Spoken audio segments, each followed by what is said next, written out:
So, we know how Moses answered that question because the very next verse, he's going off into Egypt.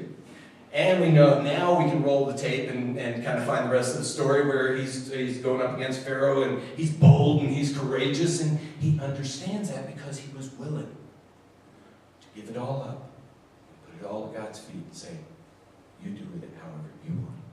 And so now we get him, let's say, Pharaoh says, finally after a lot of consequences, Pharaoh says, just get out of here, just take all the people, just leave. I don't want to see your face again. Moses heads on out with the Israelites towards the promised land. And God says, no, let's make a right hook here and go down by the sea. I want them to worship me there. And so they're setting up camp by the sea.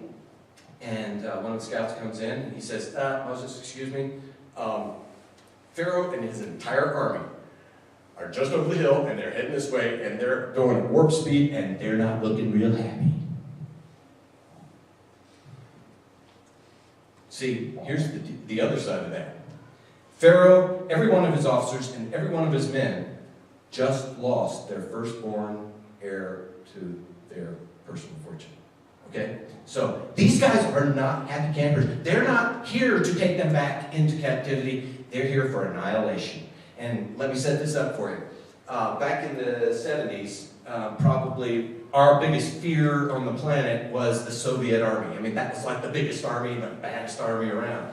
And we were fearful of the Soviet army. Let's just say it's the entire Soviet army with their tanks and their armored personnel carriers and their entire infantry, and they're coming over the hill at warp speed just as fast as they can, kicking up dust, and they're coming up against a troop of Cub Scouts armed with butter knives.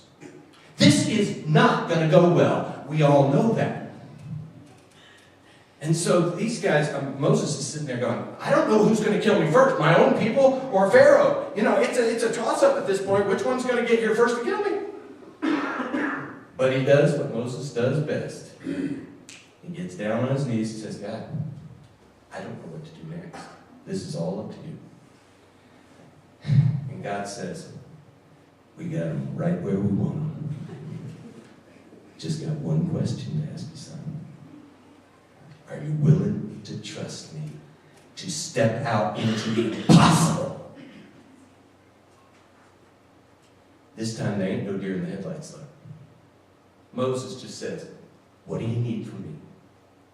And God just says, all I need you to do is go out in front of your people in faith. Raise your hands up, reach for me, and I'll do the rest. So my friend Diana Williams wrote a fabulous song about this very moment. And it's a powerful song, and she has a powerful voice to sing it. So I asked her to come here today and sing it for you. Ladies and gentlemen, Diana Williams.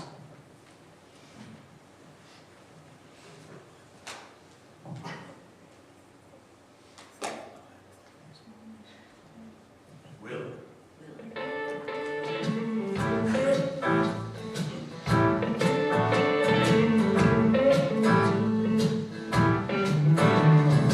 God took Moses down to the sea. Moses said, bring anybody but me. God said, no, Moses, you're the man. Now split that Red Sea right down to the sand. You must be willing. Hey, hey, hey, you must be willing. Raise your arms up over your head.